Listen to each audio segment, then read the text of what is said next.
news here as well. The UN now saying that Iran is actively working to develop a missile armed with a nuclear warhead. This coming in a new report from the International Atomic Energy Agency. It is the first time that the agency has suggested Iran is actively chasing nuclear weapons capabilities, and it's likely to ramp up pressure for new, tougher economic sanctions. Here to mix it up is our panel, syndicated columnist and radio host David Sirota, and blogger from Politics Daily, Matt Lewis. It's nice to see both of you. Matt, I'll begin with you. How do you move into a political position in this country where there is some other form of engagement with Iran that beyond rhetoric?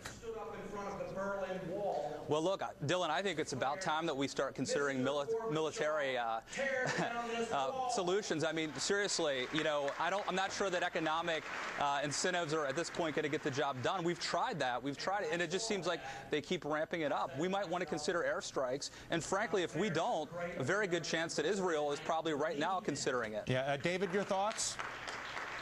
Well, my thoughts is that before we get into talking about dropping new bombs in the Middle East, I think we should start asking questions about our own foreign policy. I mean, Iran, this is a disturbing report, obviously, but we are conducting 2 wars on 2 of Iran's borders. I mean, the idea that this country now feels threatened, I'm not saying I think it's a good thing that Iran is acting more belligerently, but let's ask ourselves, how threatened is this country feel right now with the United States conducting 2 wars on both of its borders?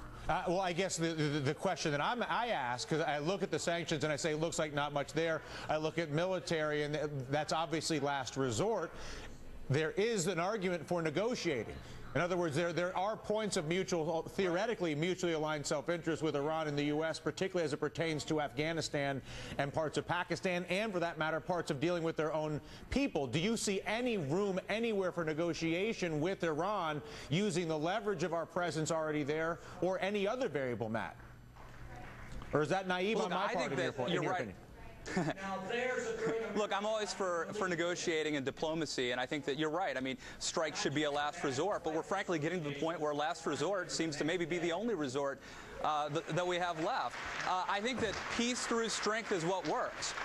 You have a much better chance of negotiating and getting a result and actually having the Iranians maybe consider stopping this insanity if they believe that there's a chance we might act militarily. Yeah. But the bottom line is that... But Dylan, let me... Yeah, go ahead, David. But the thing is, the thing that needs to be remembered here is that I think President Obama had it right when he said, look, we have got to do what we need to do negotiation-wise to build up the opposition to the more conservative leadership in Iran within Iran. I think getting more belligerent towards Iran only helps embolden politically the right-wing forces within Iran, because it allows them to portray themselves as the nationalists defending the country and as the victim. The last thing that we didn't talk about there is probably the most important thing to talk about when it comes to the U.S. and Iran is China, who does a tremendous amount of business with Iran, and China has yet to come along with the U.S., or even Russia, who has become more U.S.-like in its rhetoric relative to Iran, China, silent.